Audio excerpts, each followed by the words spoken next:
Hello everyone, my name is Arnold Rangakuramia and this is Kisembo Academy. In today's session, we are simply going to do a worked example on the petty cash book. But before we get into that worked example of the petty cash book, allow me to take you through how a petty cash book looks like. I am simply going to go and explain what each and every column is about, as you're seeing on your screen. Then from there, we shall get into the worked example and we shall call it a session. So let's get started with the receipts column. The receipts column is where we write the amount of money that is coming into the petty cash. In other words, the scenario we're having here is that we have the main cashier or the main accountant, then the petty cashier. The petty cashier is the one that manages the petty cash book. So when money is given to the petty cashier, that money is recorded in the receipts column, and of course the folio column simply shows where that money is coming from. And in most cases, definitely the money given to the petty cashier comes from the cash book, and that's where we shall be referencing in that folio column. Then definitely the date column is where we write the date of the transaction. Then the details column is where we write the details of the account that is affected. This is a petty cash book, and in the petty cash book we mostly deal with expenses. So in the details column it will be very common for us to put here expense related items, and unless in a few special circumstances when we might put some items that are not exactly expenses, like we shall see in our worked example. Then in that voucher number column is where we put the voucher number. Remember, when you're dealing with petty cash, when you pay out petty cash, you write a voucher, a cash payment voucher, which you may call a petty cash voucher. So that source document is the basis for writing in the petty cash, and we write the number of that petty cash voucher in this column. Then we have the amounts column. Definitely that's where we write the amounts. Then we have what we call the analysis columns. The analysis columns are simply columns that are subdivided into various categories of the kind of expenses. Now for here we can see postage, cleaning, stationery and travel. But these columns vary from business to business. And then we have the folio column. In the folio column, this folio column, that is this side of the analysis column, is where we write the references for the ledger accounts. Remember, petty cash is where we post expenses. I mean petty expenses. However, there are some times when petty cash is used to deal with items that are not exactly meant to be petty cash items, and probably items that are in other ledgers other than the general ledger. So we reference those items in that folio column. We are going to look at an illustration to explain this further later on. Then definitely the ledger column, it's the same story. We are going to do this worked example and we shall see how that ledger column is used. So when you look at the petty cash, we have two sides. We have the side that is highlighted right there, that you might call the side where we record the amount of monies coming into petty cash. Petty cash inflows. You might call that the debit side of the petty cash book, if you may want to look at it that way. Then we have that other side, which where we record the monies that are getting out of the petty cash. The petty cash expenditures. You may consider it to be the credit side of the petty cash book. So with that overview, let's get into the worked example. Here is the question. It says that enter the following transactions in the petty cash book of Odongo Stephen, having the analysis column for postage, cleaning, stationery, travel expenses, and the ledger column. So here is the thing. So we'll get straight away with the first transaction. 2016, May 1st, received petty cash float 150,000. So the petty cashier received petty cash float of 150,000. So we shall report that or record that in the receipts column. Of course, the folio column shows us where the money is coming from. It's coming from the cash book on page 2 of the cash book, and it's on the first day of May, and definitely the details are cash. Then we'll move on to the next transaction. On first, also on the same date, bought stamps for 4,000. So this is an expenditure, a petty cash expenditure. So we shall go ahead and write in the date column that on first, the details here, we are talking about stamps, so we'll go ahead and write stamps right there. and this is an expenditure. When we do these expenditures, there is a voucher that is written in respect to this expenditure. The voucher or the cash voucher or the petty cash voucher is the source document. It is labeled 01, the petty cash voucher number, and the amount is written right there as 4,000. Now, these stamps are related to postages. It's a postage expense. So in the analysis column, we shall go ahead and post 4,000 as a postage expense. So moving on to the next transaction. On 3rd, paid for telegram, 6,000. So again, we shall go ahead and post on 3rd in the date column. Paid for, the details are telegram, which is voucher number 2, and the amount is 6,000. So telegram, again, this is related to postage. So we shall come to the analysis column and post the 6,000 in the postage column. Next transaction. On 7th, paid bus fare, 10,000.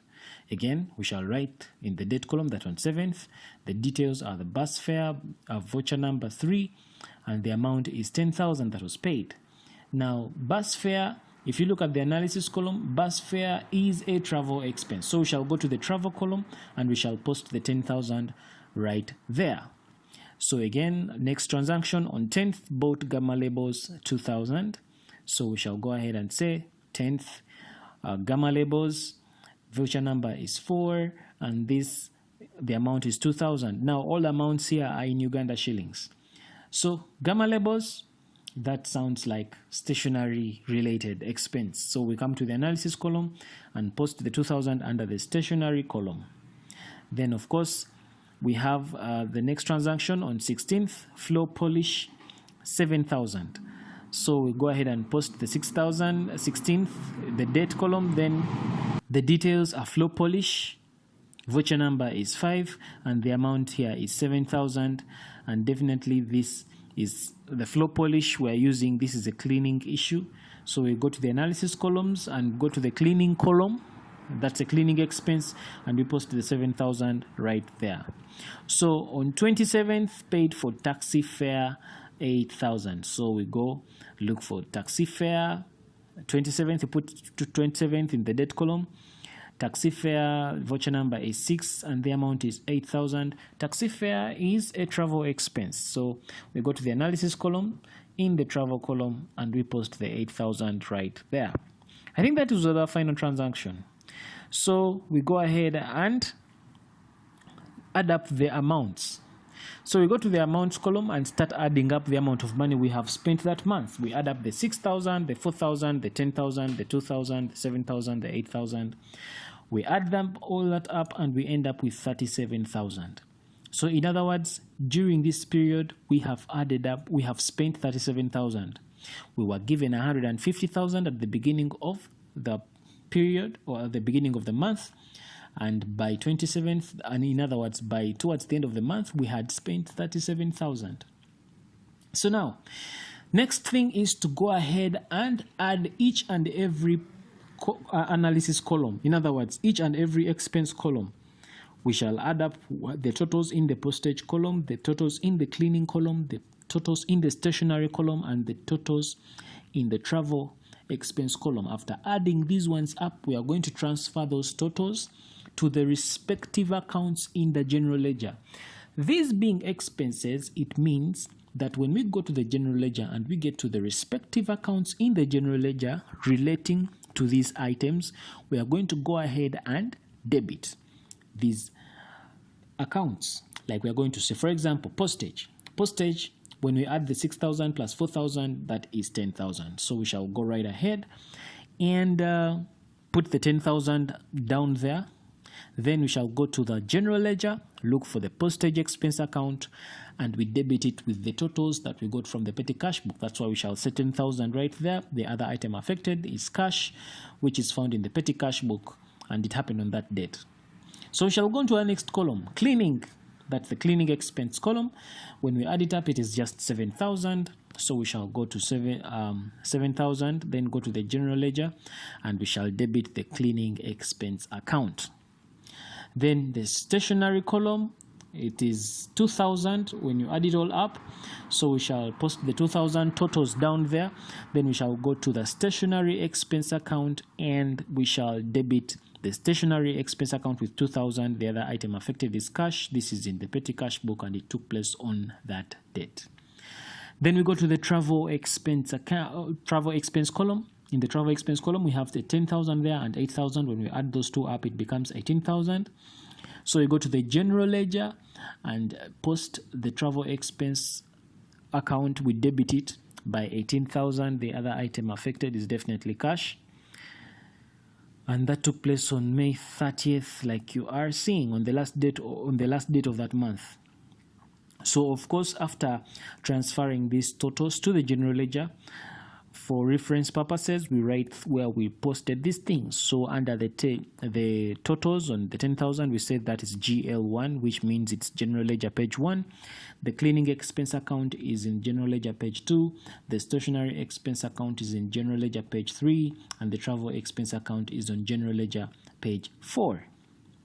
Now that we have posted these items to the general ledger in their respective accounts, remember we have come to the end of the period, which is, the end of the month. We are now supposed to account to the main cashier that, hey, you gave us 150,000. We have spent 37,000. Now, about the Imprest system here, the thing here is that you're supposed to start with the same amount of money every period. For this specific example, we are talking about the Imprest period, or the petty cash period, if I may use that term, is 1 month. So it means that at the beginning of every month, I am supposed to start with 150,000 and I am supposed to work within that amount of money. Now, for other entities, it could be a week, that every beginning of week, they start with a specific amount of money. It could be every after 2 weeks, depending on the company. So now that I have spent 37,000 this month, I am supposed to, show accountability, and that is what we have done. We have shown how their money has been spent. So now that we have finished accounting for the money, now we are supposed to be given the 37,000 back, so that in the following month, that is in June, we are able to start with the same amount of money that we started with in May. So what does that mean? After reporting this, we say that we have spent 37,000. The main cashier or the main accountant is supposed to give us 37,000 to replace this amount of money that we have used during this month for these petty expenses.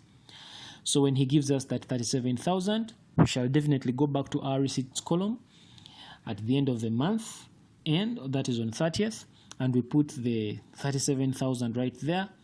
And definitely the details here are that this is coming from cash.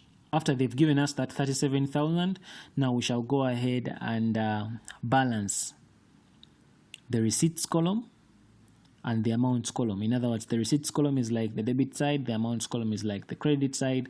We balance those two.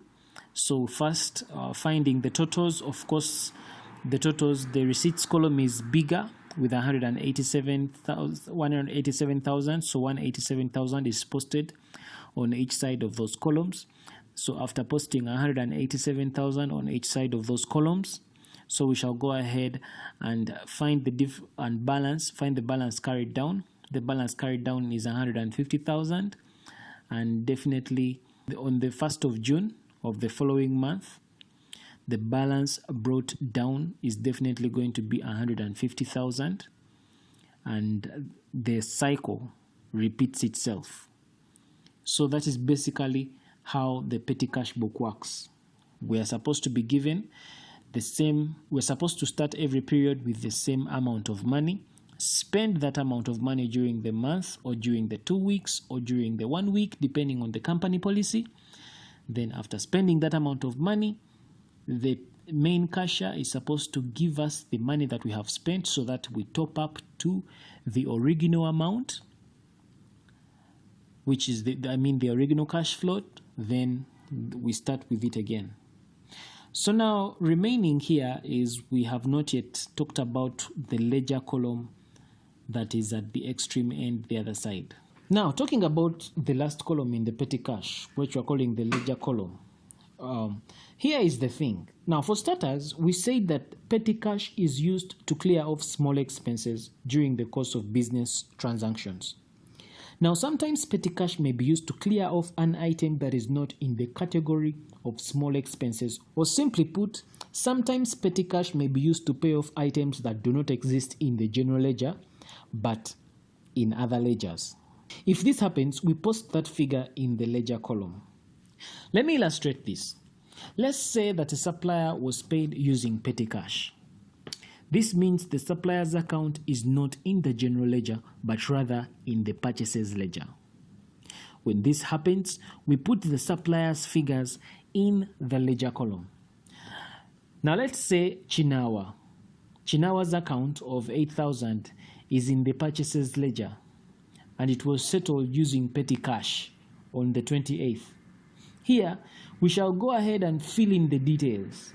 So we shall say on 28th, the details, we say it's creditor Chinawa, voucher number 6, the amount is 8,000. And since this item is not an expense, but rather an item paid out of petty cash, which needs posting to the ledger that is not the general ledger, we go ahead and post the 8,000 in the ledger column. So after posting the 8,000 in the ledger column, we go ahead and complete the double entry by debiting the respective creditors in the purchases ledger. So we go ahead and credit it in the purchases ledger, that is creditor Chinawa's account, with 8,000. Of course, the other item affected is cash, and this is in petty cash book on page 1.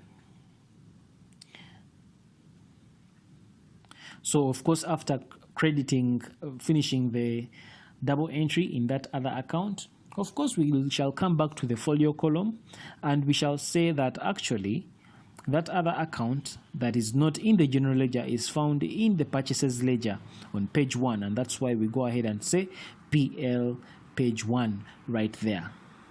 The rest of the details you already know. We go ahead and balance it off, and everything is like before. In case you feel I should do more worked examples on this topic or any other topic, please let me know in the comment section below. And of course, I encourage you to share this video with your colleagues. Hit the thumbs up button if you like the video. Remember to subscribe if you haven't subscribed. My name is Arnold Ranga Kuramia, and I'll see you in the next session. Take care.